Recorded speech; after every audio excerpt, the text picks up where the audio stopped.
Introduction. We live in a very stressful world. You probably don't need me to remind you of that fact. Why are we so stressed out? Why do we feel so much pressure? Why does it seem like contentment and peace are so hard to find?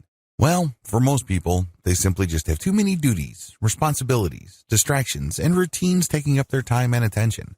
If you were to slice and dice and dissect your daily schedule, you probably would fit into this category as well. There's just so much that you have to cram into your mind every single day. It is no surprise that a lot of people develop the following symptoms of stress. They have short attention spans. When they read stuff online, they can barely pay attention until another item shows up on their Facebook timeline, and they forgot about the stuff that they were reading before. They don't really read materials, they just scan. That's how short most people's attention span is. Next, stressed out people overreact emotionally. It seems like everything that you perceive or become aware of is some sort of judgment or is somehow, some way related to you. You personalize everything. Everything's personal. And it's no surprise that you tend to react emotionally. This may be due to the fact that you're stressed out. You may be reading too much into things. But unfortunately, once we open our mouths, we end up hurting people. We end up making decisions that we come to regret later on. Another symptom of too much stress is simply a lack of patience. You don't feel like you want to stick around for anything. This is a very serious problem because it can lead to road rage if you're stuck in traffic. This can lead to violent disagreements with friends and family members. You might hurt your relationships because you simply have grown impatient in dealing with people. People are people. It often takes time for people to get their act together. Finally, you get this generalized sense of anxiety and frustration. You can't quite put your finger on it, but you feel that something is missing in your life. You feel that something is just not right. Not surprisingly, it's very hard for you to find peace and contentment. It seems that at any given second, something wrong might happen. It may lead to you losing money, or it may lead to you suffering from some sort of illness. Whatever the case may be, something's off. Something's not right. Rarely do you feel that if your world is perfect. It is no surprise that, given these symptoms, the Western world suffers from several systemic dysfunctions. In the Western world, there are high divorce rates. Too many people quickly conclude that their marriage is simply not worth saving. So this blows up the divorce rate. People are just not that patient with their relationships. Another symptom involves the high levels of drug use. This is particularly deadly in the United States because of the current opioid epidemic gripping that country. Some people have always self-medicated to deal with stress and anxiety. Maybe they smoke weed. Maybe they do cocaine. Maybe they shoot up heroin. Whatever the case may be, it numbs or suspends the pain for at least a period of time until they have to go back to the real world. Finally, the Western world, as well as Japan, has always suffered from high suicide rates. This is another reflection of the prolonged systemic dysfunction produced by depression, stress, and anxiety. If you need proof of this, just look at the top prescribed medications in any given year in the United States and many parts of the developed world. What do you see at the top? Antidepressants or anti-anxiety medications. This is guaranteed. In the top 10 of prescribed medications, you will always see those too. Something's got to give. Unfortunately, most of the time, it is you. Thankfully, there is a better way to handle your mental resources. You don't have to stress out. You don't have to freak out. You don't have to be emotionally on edge every single time. You don't feel like something wrong is going on or something's about to get knocked loose. The best thing about this better way of handling your mental resources is that it is 100% drug-free. That's right. No chemicals are involved. This method is also 100% natural. You deal with your mind as it exists. You don't have to buy a machine. You don't have to take drugs. You don't have to ingest anything foreign into your body. It is 100% natural. It works with how your mind works. It is also 100% conscious. You're not going to hypnotize yourself. You're not going to be under the mental control of another person. Finally, this system enables you to remain in 100% control of your mind. You call the shots. You pick the method, and you work with it. It works on your schedule, on your terms, and based on your needs. Sound awesome? Wouldn't you like to try this better way? Are you sick and tired of the regular ways you deal with stress, anxiety, and the daily strains of modern living? Well, here's the answer. Meditation. This training teaches you the ins and outs of practical meditation so you can come up with a solution that works best for you. Common myths about meditation that might be turning you off. Near the end of the introduction to this training, you might be a little bit skeptical. You probably have heard of meditation before. However, you might not have been excited at first. I really can't blame you because a lot of people have certain preconceptions regarding meditation. A lot of these are really myths that serve to turn people off from this amazing practice that can free them from daily stress and pressure. Part of the reason for this is because of the religious or spiritual baggage of meditation. After all, meditation was pioneered in the East in the specific context of Buddhism and Hinduism. This cuts against the grain with most people from the West. Most Westerners are secular. It's no surprise that a lot of people are turned off by the spiritual or mystical reputation of meditation. But this is not the reality of meditation. Here are 8 myths that might be holding you back about meditation.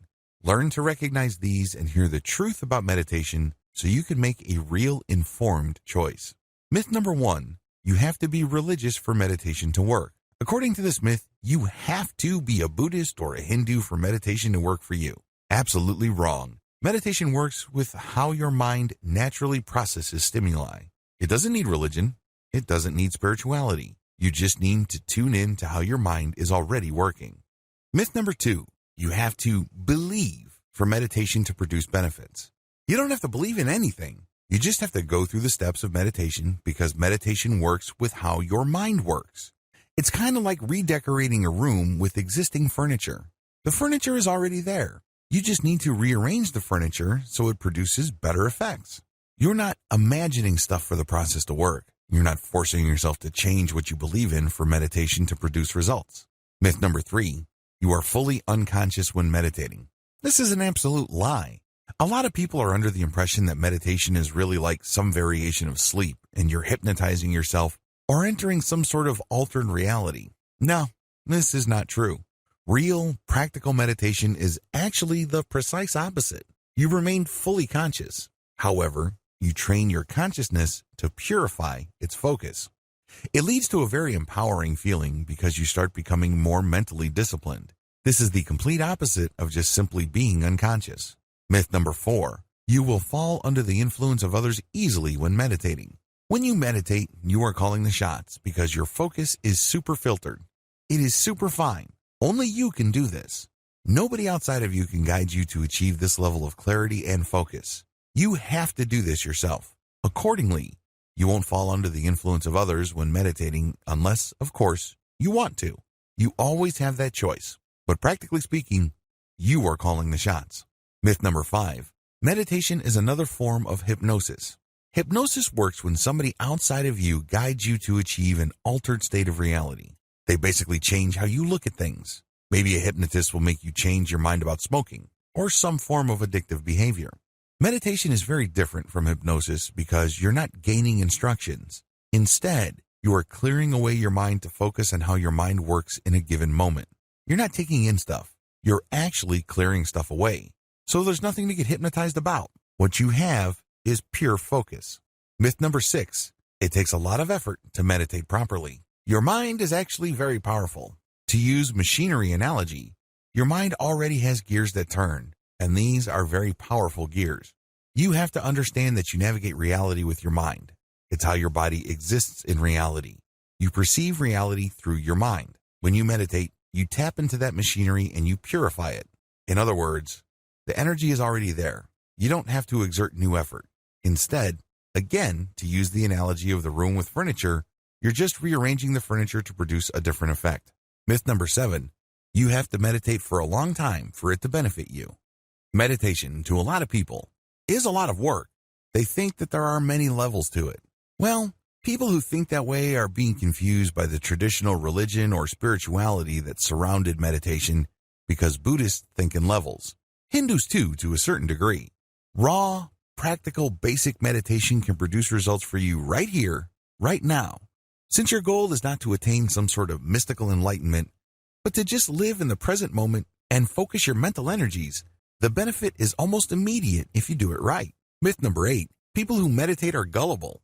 This really is a slam against people who are looking for natural and self-controlled ways to deal with stress. This is an insult. The truth is, even if you are the most skeptical person in the world and you really have a tough time believing anything, if you just focus on the mental processes that you are already engaged in and direct it to a more natural alignment, you don't need to be persuaded of anything. It just works on its own. All of the 8 myths above will trip you up. Learn how to spot them in terms of your belief system. Let me tell you, what I'm going to teach you about meditation will not benefit you in the least if you hang on to any of these myths. Get out from under them and start enjoying the benefits you've been looking for. You need to start with as clean of a slate as you can. So make sure you go through your personal, mental, and attitude laundry list and clear out any of the myths above or anything related or similar enough to these myths. Otherwise, meditation may not work out for you. Meditation in a nutshell. What is meditation? We've already established in video 1 that it is not some sort of metaphysical, spiritual, or mystical state that you enter. It's definitely not some sort of attempt to achieve some sort of alternate reality or navigate some sort of spiritual truth. Instead, meditation works with how your mind already operates. The bottom line is, if your mind did not have a self-correcting system to achieve some sort of balance or some sort of inner peace at some level or another, you would have gone crazy a long time ago. That is the bottom line. Meditation really all boils down to getting in touch with that and becoming more aware of that machinery so you can call it into action when you need it and on your own terms. Your mind is a very powerful biochemical machine. It has all sorts of gears and processes and systems. Meditation just simply taps into this amazing interconnected network of internal systems that manage your personal reality to make the system work for you instead of against you. The cloud analogy. To get an understanding of how these systems work, I need you to imagine that you are looking at the world from 500,000 feet. At that distance, the world is a globe. You can see the clouds at the surface, and you can see some storms. And when you sink deeper, let's say to 200,000 feet, you can see the storms up close. You can see the lightning. You can see the movement of the air. You can even see the surface of the waters. You can see the heat of the deserts. There's a lot of commotion. There's a lot of stress. But when you sink another 200,000 feet, you can see everything up close and personal. There's a lot of turbulence. Then you sink another 500 feet into the ocean. It starts getting calmer. You can still see some patterns from the surface, or if you dig into the earth, you can see some mild disturbance. But when you get to the core of the earth, it's surprisingly stable. In fact, it's a molten core. It rarely moves. It's just liquid because of all the heat and pressure from the surface. But it is very, very stable in the center of the earth. Your mind is the same. When you drill down enough, things get calmer and calmer, despite how traumatic, turbulent, and stressful the surface areas of your mind become. When you get to the core, you can take a lot of comfort from the fact that it will always remain calm. It has to be this way because, as I said earlier, if humanity did not develop in such a way that our minds have some sort of self-correcting system that's always stable, we would have died as a species a long, long time ago. Meditation is all about getting to your core. Practical meditation is all about getting to that inner core. It's all about getting to that part of your mind that is always at peace. It has these mechanisms that ensure that you keep going back to this sense of peace. Believe it or not, really stressed out people who are going through a living hell as far as their emotions, their relationships, their career, their finances, and everything else in their life, actually have a calm inner core. Unfortunately, that's just buried in all the stuff that's taking up all their mental energy. But it's not going to go away. It's always there. You are programmed by biology to have a calm inner core. Otherwise, you would have gone crazy a long time ago. The bottom line is simple. Meditation is all about living in the moment. That is where we reconnect with our calm inner core. Here's the twist though. Meditation is an art, not a science. If meditation was a science, like some sort of equation that you just plug in variables into and you will get the same predictable result, then we wouldn't be here. But unfortunately, it is personal in nature because you have to go through the process of making choices to clear up your mind so you can lock in on the present moment. That's how you reconnect with your deep, abiding inner core of calm and serenity. Now, with that said, although meditation is an art and not a science, it's been scientifically studied thoroughly. In fact, there are at least 200 peer-reviewed, hardcore scientific studies of meditation. A lot of this was done in the 1970s. Meditation has a lot of scientific benefits. I will go into that in the next video. But don't think that what I'm going to be teaching you is some sort of an experimental or completely new method. No, its effects have been known for quite some time. In fact, in many parts of the world, it's been practiced for at least 1,000 years. The top 10 benefits of meditation. If you're going through this training, chances are you already want to try your hand at meditation. There's a high probability that you probably already know some, if not all, of the 10 major benefits of meditation. Just to be sure, if you're still in any way, shape, or form on the fence regarding this practical and all-natural way to relax, here are just the 10 major benefits of meditation. Please note that the actual list of meditation's benefits is quite long. These are just the most commonly reported benefits. Benefit number 1, it slows down your mind. Part of the reason why people are so stressed out is because they have 1,000 things on their mind. They're just so focused on so many things at the same time that they spread themselves too thin. They're not very patient. They don't have much focus, and it's very easy for them to drop the ball. It's very easy for them to spend day after day thinking that they really haven't done much with their time or the opportunities presented to them. By learning how to meditate on a practical basis, you slow down your mind. You're able to focus and appreciate one thing at a time. This is not a step back. In fact, this is a great way of reclaiming your ability to focus and control the many different areas of your life. Benefit number 2, it relaxes your mind. Focus is one thing, relaxation is another. Please understand that these are two totally different things. You can be focused on something that really stresses you out and take care of the problem. However, once the issue is done, you may still be tightly wound up. You may still be stressed. Meditation enables you to completely relax your mind. It is a great way of not only taking off stress, but also relaxing your mind. You get inner peace. You get serenity. Benefit number 3, it relaxes your body. There's a tight connection between your body and your mind. The less stressed your mind becomes, the more relaxed your body gets. These two are strongly tied to each other. By working on your mind, you go a long way in relaxing physically. Benefit number 4, you gain perspective. Part of the reason why people are so stressed is because they think that they're jumping from one emergency to another. They are literally caught in the end of the world every single crisis. It's as if they're putting out one fire after another. Well, it turns out that most, if not all, of the things that you're stressed about are nothing to stress out over. In the big scheme of things, they are really small potatoes. When you adopt a daily or consistent meditation practice, you get to see the big picture. Gaining perspective enables you to achieve some level of inner peace. Benefit number 5, you create distance between your emotions and your perception.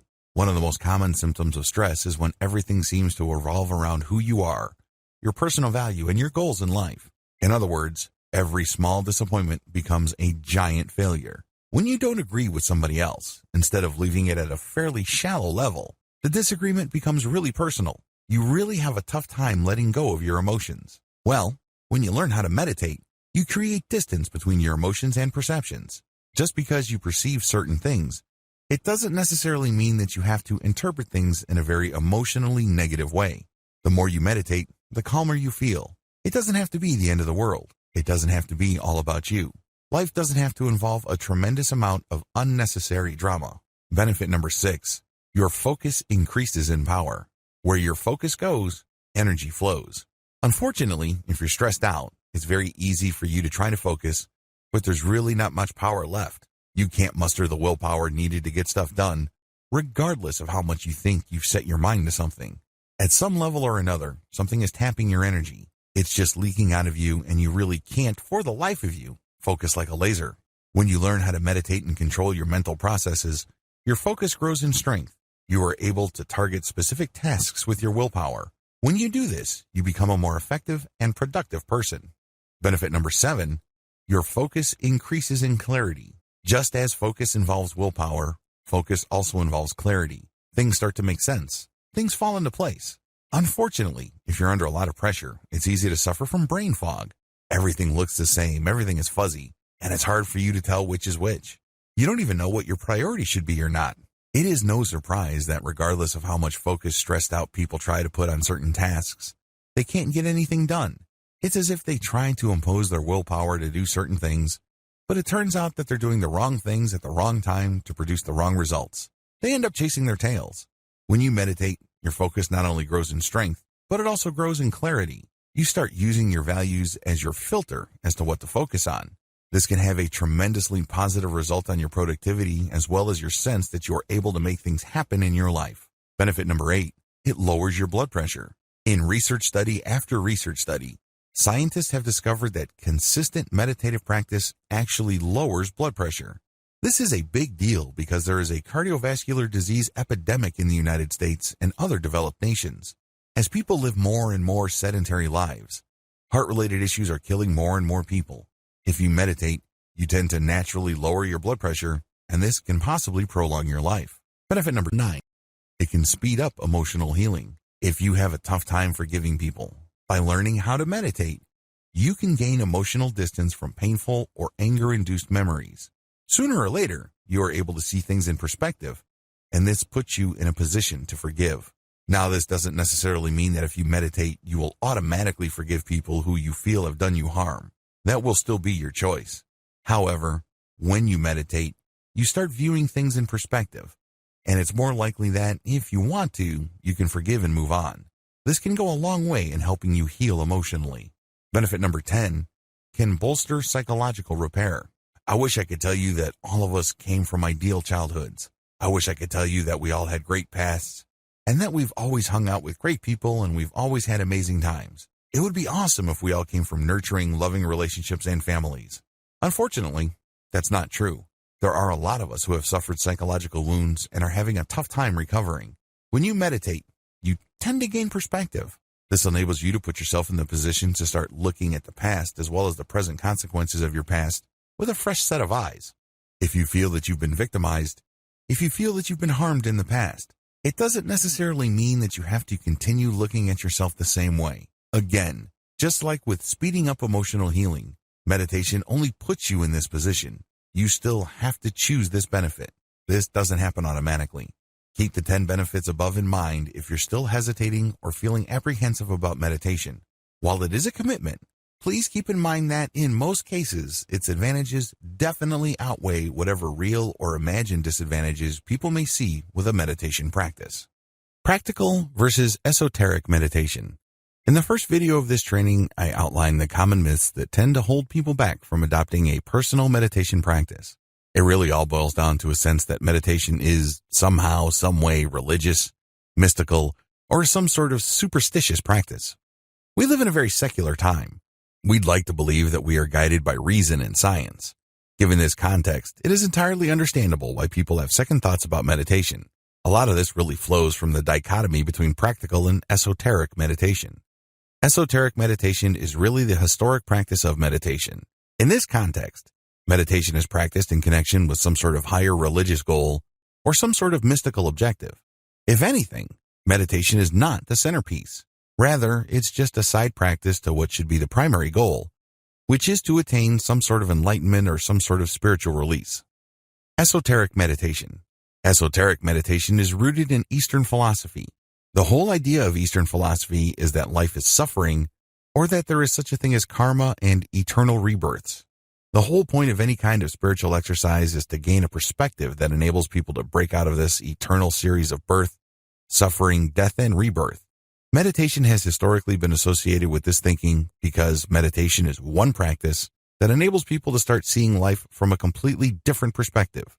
This would enable them to think, talk, and behave differently enough for them to break the pattern of karma or the attachment that keeps them trapped in that mystical circle of birth and rebirth. As you can tell, this involves a tremendous amount of religious and spiritual concepts. There is chanting. People who practice meditation in this context say Om, Om, or they use some sort of spiritual mantra. They also engage in yoga and other physical exercises that have spiritual connotations. Practical meditation. Practical meditation simply strips away all the esoteric, religious, spiritual, and mystical layers of meditation. Instead, it looks at the meditative practice based on the core mental processes that enable people to self-repair to such an extent that they do not go crazy. In other words, instead of dwelling on the surface differences, practical meditation goes to the structural components of the meditative act itself and strips away anything that is unnecessary. It also focuses on one non-religious, non-spiritual, or non-mystical goal, which is to achieve focus in the present moment. We're not even talking about peace. We're not even talking about some sort of inner serenity, harmony, and what have you. Although those emotional states and experiences can and do happen, practical and fully secular meditation is all about achieving some sense of mental clarity in the here and now. There's no past to worry about and no future to obsess over. The bottom line with practical meditation basically strips away all that is extra or historic and cultural about meditation. It goes to the basics. The basics really boils down to learning how to focus on the present moment. Nothing before, nothing after. It's all about right here, right now. Using that, we get a tremendous amount of benefits, as outlined in video 3. The SEAL Quick Stress Relief. Starting with this video, I'm going to lay out the different purely secular methods of achieving a meditative state.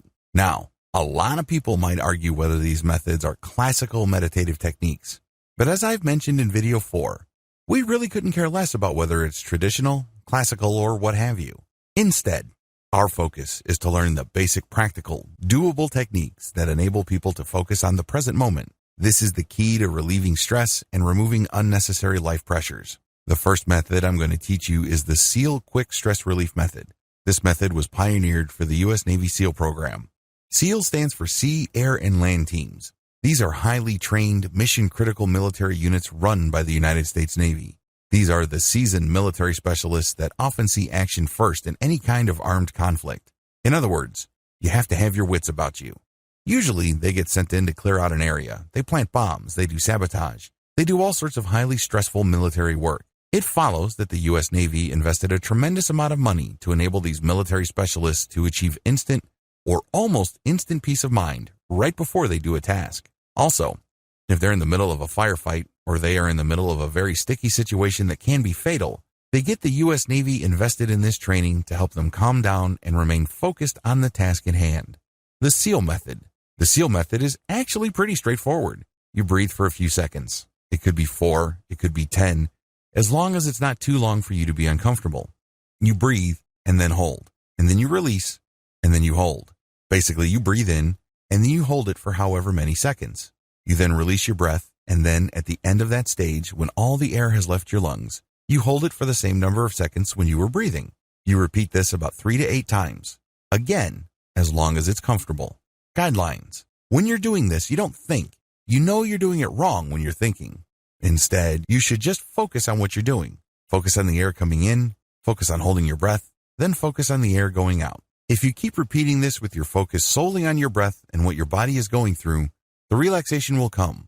Your mind starts to unclench. You're no longer worried about stuff at work. You're no longer worried about your relationship. You're no longer worried about your childhood. You're no longer obsessing about that person you can't forgive. None of that matters. Instead, you focus on the here and now. That's when the relaxation comes. Ideally, you should start with the SEAL method for quick stress relief. This is the easiest meditation method and it delivers the quickest results. Once you learn to de-stress using this technique, you should then go deeper by adopting the methods described in the following videos of this training. Counting your breath. With this method, you're just going to focus on your breath and nothing else. By doing this, you achieve a tremendous amount of relaxation. If you practice this long enough, you can achieve a very deep and abiding sense of inner peace. It's fairly straightforward. There are really no moving parts. It's not complicated at all. Preparations. First, you need to find the right spot. Generally speaking, you should do this in an area where you're not going to be disturbed. There should be no distractions in terms of what you can see, hear, smell, taste, touch. It should be a place that will only be available to you for around 10 to 15 minutes. It doesn't really take all that long, but you have to be in the right spot for a long enough period of time for this meditative technique to benefit you. Second, you're going to close your eyes. This is a technique that you cannot do with your eyes open. Remember, we're basically going to avoid any kind of distractions. These distractions can be seen, heard, smelled, tasted, and touched. No distractions. So you close your eyes and you just focus on one thing and one thing alone. Third, focus only on your breath. How are you going to focus on your breath? Well, you're not going to focus on it by feeling it or hearing it. Instead, you're going to watch it.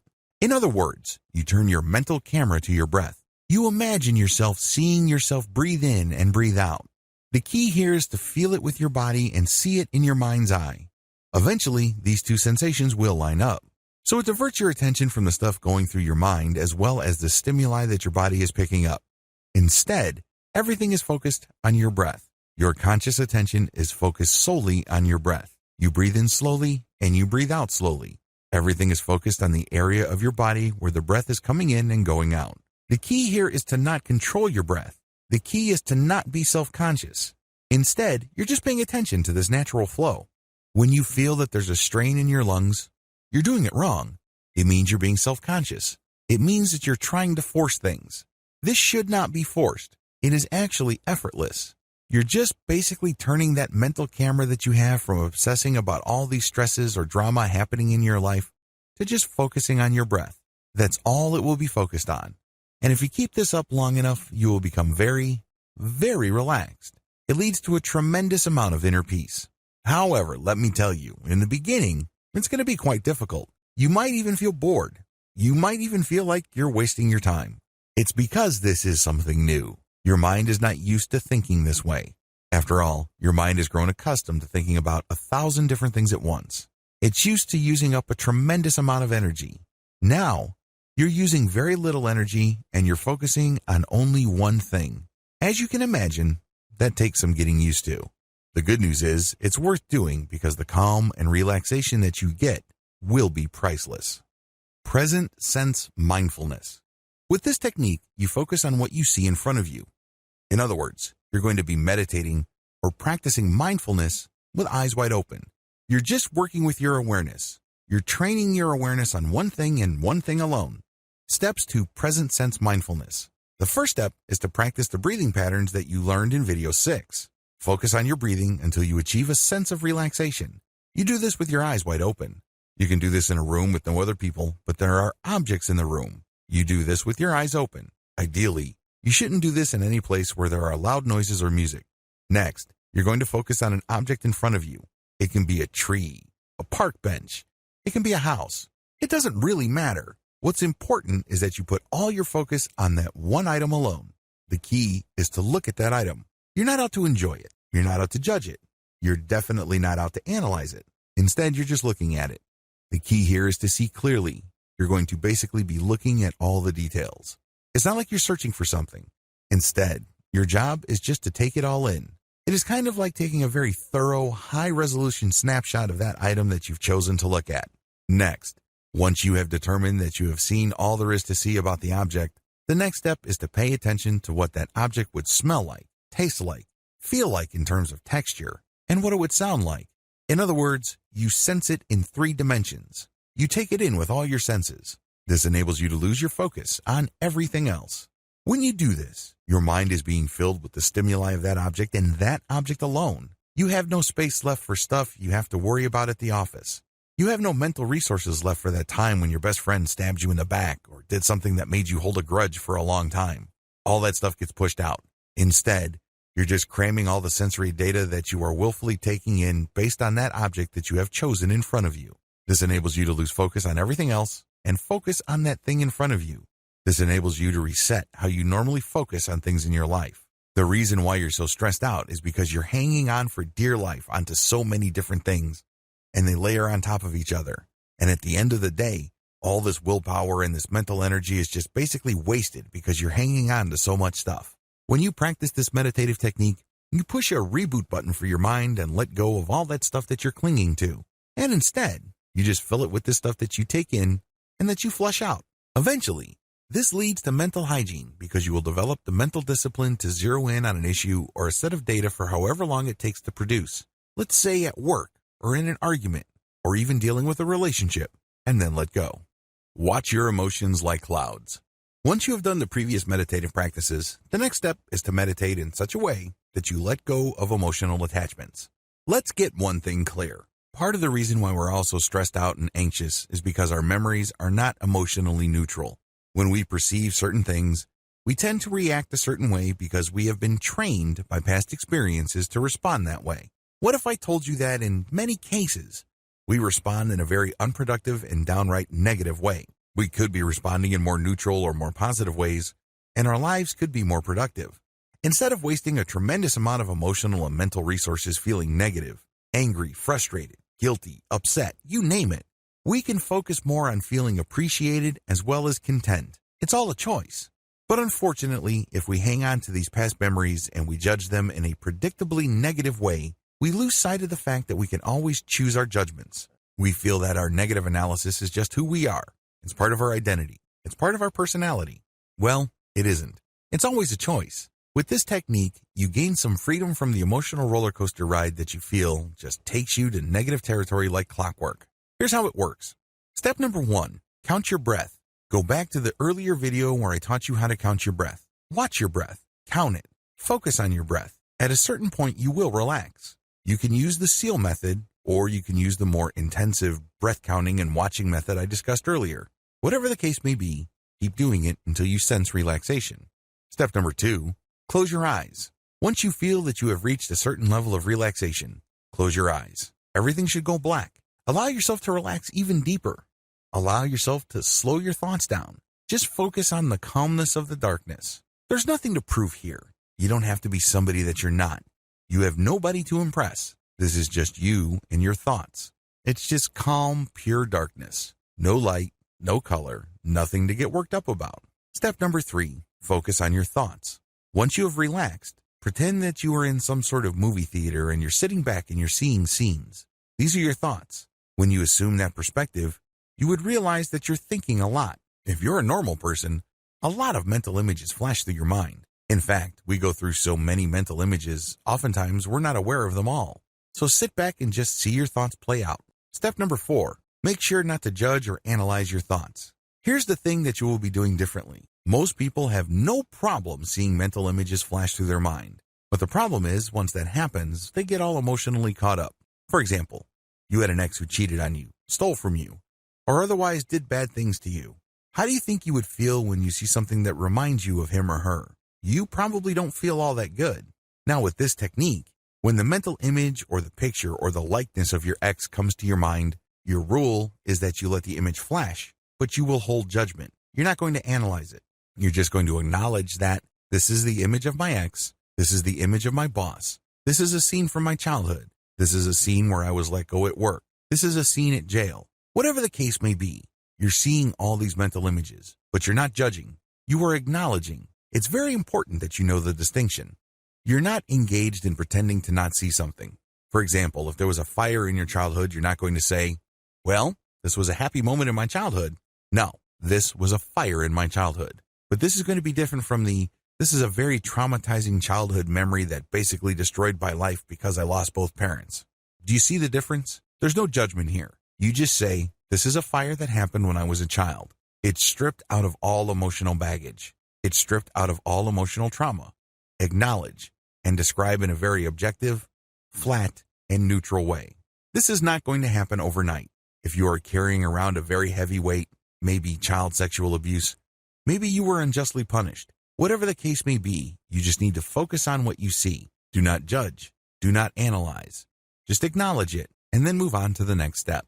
Step number 5, let your thoughts pass like clouds. One of my fondest childhood memories involves me and my cousins just going up to this little hill, and for what seemed like hours, we would just lay back on the grass and watch the clouds pass by. My cousin would say, that's a bicycle. I would say, no, that looks more like a dog. There was, of course, no right or wrong answer. Everyone's entitled to their opinion. Every person's guess was as good as all others. It was a lot of fun because we were exercising our imaginations. We were, after all, just watching clouds pass by. There were countless clouds before them, and there will be countless clouds after them. They are here one moment and gone the next. I want you to do the same with your thoughts, but let them pass like clouds. Just like clouds, your thoughts just pass through. Let them pass. Don't deny them. Don't pretend they are something else. Don't argue with them. Don't bargain with yourself. Just observe the thought clouds honestly. In other words, when the mental image flashes, acknowledge it. For example, this is a fire that happened when I was 3 years old. This is an image of my parents about to leave for the United States when I was 3 years old. Whatever image you have from the past, strip it of all emotional judgment or analysis. Make sure you empty the mental image of any emotional content that might trip you up or set you off into an emotional analysis. Compare this. This is the fire that happened when I was 3 years old. 2. This is that devastating fire that made my family homeless for 3 years. My father was very angry during that fire, and he has not stopped being angry since. We lost it all. I was only 3 years old. See the difference? The first case involved just describing the facts, nothing more, nothing less. The other case includes a lot of analysis and commentary.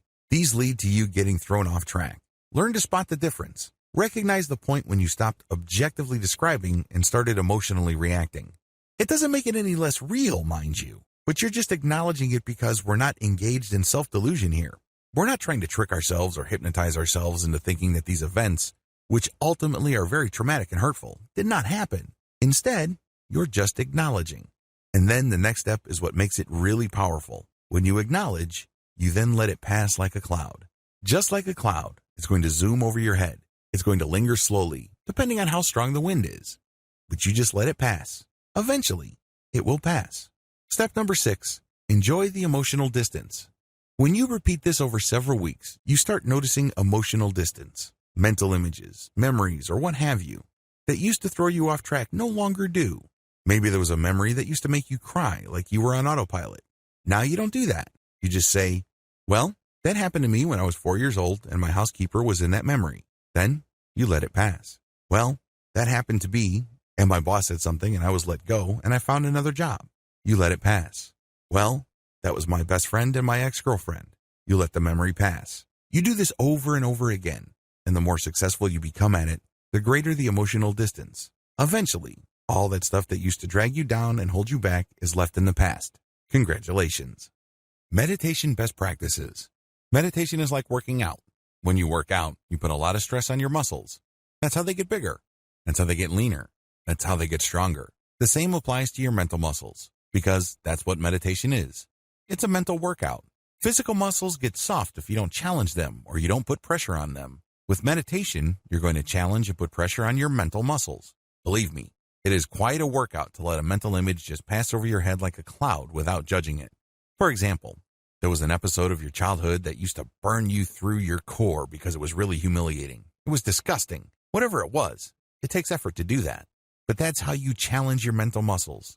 And the more pressure you put on it, the stronger it gets. Practice daily. The good news here is that you don't have to spend all day meditating. In fact, if you're doing that, you're overdoing it. That's probably going to do more harm than good. Instead, focus on spending no more than 15 minutes a day. With meditation, a little bit of consistency goes a long way. So focus on your meditative practice for no more than 15 minutes every day. 15 minutes is plenty. Associate your meditative state with certain stimuli. This is for advanced students. Usually, by this point, it will probably take months, if not years. But most people, if they're consistent, will reach this point. When you perceive any new stimuli, allow yourself to focus on your meditative state. You're basically linking the meditative state of peace, calm, inner serenity, and harmony with stimuli that normally upsets you. For example, if you work with an ex, it can be quite uncomfortable, awkward, and frustrating. This person broke your heart, this person cheated on you, or you're embarrassed because it didn't work out. Whatever the case may be, it's going to be very hard to handle that stimuli. After you've meditated and you've gained some emotional distance, allow yourself to look for that stimuli and link it with a meditative state. In other words, you are replacing the stress, discomfort, and embarrassment that you normally feel when you perceive that stimuli. Maybe it involves seeing the face of your ex or hearing his or her voice, whatever the case may be. Now, you're replacing it with a meditative state. The meditative state, of course, involves a sense of calm, being in control, clarity, peace, healing, restoration. So instead of that person's voice or image just stressing you out, upsetting you, now it calms you down. You say to yourself, I'm okay. There's nothing to get hung up about. I can deal with this situation, this person, these memories at a certain level, and I'll be okay. Sure, in the beginning this is going to be difficult because of your mental habits. When you were just starting out, the urge to go back to your old reactive patterns with its rush of negative emotions seems to be all but irresistible. This is the hardest part, but you can overcome. Choose to override this natural tendency, and it will get easier and easier to respond to life stimuli based on your highest values instead of your feelings or whatever is convenient or easy. The more opportunities you seek to practice your newfound power over your emotions, the stronger your mind becomes. It also makes the link between certain positive stimuli and positive emotions or positive mental states. Of course, none of this happens all at once. It takes time. Still, every time you successfully choose to focus on being calm and successfully recall the mental calmness of your meditative state, the easier it gets. The secret is practice. Interestingly enough, to get the practice you need, you actually have to seek out situations or stimuli that normally stress you out. That's the only way you can test out your ability to recall a calm inner peace. Usually, people do not need help recalling stressful, embarrassing, traumatic, or painful memories. Start there. Since these are thoughts, you have a lot more control over the thought and the outcome. Compare the above to testing out your meditative recall skills on actual people. People can be quite random. You might have a very sticky situation on your hands, and unlike memories, there's no rewind button if you end up saying or doing something that harms your relationship or takes it to a much lower level. Regardless of how you do it, give yourself the opportunity to consistently test out your ability to recall that state of mental calm, serenity, and peace. In that special space you have built for yourself within your mind, there's no need to prove anything. You don't have to be somebody else. There are no painful memories. There is no worrying future. Instead, you just have calm in the here and now. Understand that you always have this available. Get some hope from this fact. Call this link at will. Once you have trained yourself to remember that meditative state when situations present themselves, the next step is to call it at will, meaning you yourself will trigger that meditative state. You no longer need stimuli. That's when you have reached a higher level of practical meditation, because that sense of calm, release, and objective distance that you feel with your emotions pretty much persists on a 24/7 basis. You only need to choose to call that meditative state to being, and it happens. You now know it like the back of your hand. Conclusion. All the things that I've taught you here are the product of several years of meditation and mindfulness practice. There are lots of pitfalls. There are lots of dead ends. There are lots of false leads and false positives. I've weeded all those out, and I've presented to you meditative practices that work. However, these materials will not work for you until and unless you commit to doing them. It's really important that you go through this training in order. Don't skip. Don't jump ahead. Focus on it one step at a time. This way, you will be able to fully benefit from the techniques that I have described in this training. It is also important that you focus on consistency. A lot of people think that meditation is just another activity that they engage in because they're looking for a result.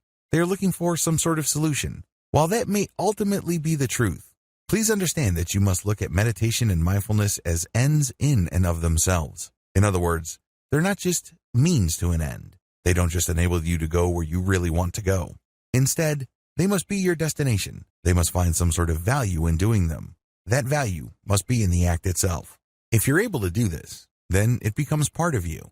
It becomes part of your personality in addition to your daily routine. You will then be able to put yourself in a position where you will level up your ability to focus, stay in the present moment, achieve emotional distance and emotional clarity. Ultimately, it's all a choice. You have to exercise that choice. You have to be responsible for yourself, your thoughts, and your actions. Do it today. One of the most common problems I've noticed people experience with meditation is the fact that they feel that they would be able to do it only when things are right. They feel that they have to feel a certain way. They think that certain conditions have to be present in their life for them to do this. What you're doing is you're just giving yourself excuses to not start. I'm telling you, if you don't even get yourself to start, you are failing. You're not dealing with your stress. You're not getting your life back. You're not setting things in order as far as your mental peace and tranquility are concerned. You're achieving nothing. You might be thinking that you're researching book after book about meditation, but what you're really doing is just giving yourself an excuse to not start. You have to understand that when it comes to any kind of profound personal change, our number one enemy is ourselves. The paradox of self-sabotage. I know it sounds kind of weird. You know how frustrated you are. You know that you feel that something is missing in your life. You know that you're not fully content. You understand that meditation can help you achieve some sort of balance. You understand that meditation can lead to a greater sense of inner peace. Why in the world would you want to get in the way of that? Why in the world would you want to sabotage that? Well, it's actually quite simple. We're all creatures of habit. We get accustomed to things. We grow attached to things. Once you do things a certain way and you think about things a certain way, you feel that you're stuck in that pattern. You feel that you're not capable of going outside of that pattern. I know it sounds weird, but you know that you're not really all that happy. But ultimately, at some level or another, most people would rather deal with the devil they know rather than roll the dice and take chances with something better. They know they're not happy. They know that things could be so much better, but they're afraid of trying something new. These are the issues that you have to confront with. They will crop up sooner rather than later. I share them with you and I shine a light on them at this point in the training so you can spot them a mile away. Understand that when you start bargaining with yourself about why you should not meditate at the appointed time, you're basically giving in to this. This is all too predictable. This is to be expected. Now that you know that you're going to be playing all sorts of games with yourself, stick to your resolve. Stick to the game plan. Understand that there's a lot at stake. You're trying to get your life back. You're trying to gain control of your emotional and mental processes. You can be so much more productive, and you can be so much more effective if you overcome your old patterns. Unfortunately, if you allow yourself to make all sorts of excuses and justifications to go back to your old way of thinking, you give up a tremendous future for convenience. You've grown to love your chains. One of my favorite philosophers in college was the French Enlightenment thinker Jean-Jacques Rousseau. Rousseau said, "Man was born free, but everywhere he is in chains." This quote, of course, is all about political philosophy, but Rousseau was absolutely right on a personal level. We are born free. We are born with a tremendous amount of possibility. We are born with a tremendous amount of personal power. We have it in us to do great things. If you are doubtful of this, just think of the great thinkers, builders, and innovators of this world. Think about people who managed to build vast fortunes even though they were born with nothing. People have potential. All of us do. If successful people can succeed, you can too. How do I know? Well, each choice you make is an exercise of power. You have all this unlimited potential in you, and it all flows from the fact that you have a choice.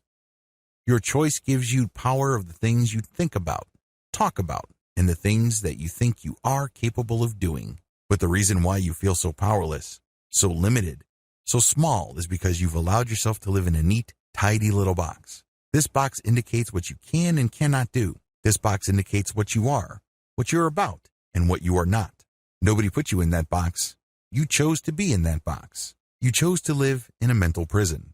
It's as if everybody's walking around with this tremendous amount of personal potential, but they're looking at their chains. They're saying to themselves, "I'm a victim. I'm wearing these chains." Little do they know that the key is in their hands. Understand what is at stake. You have no excuse. You only have choices. I wish you nothing but victory.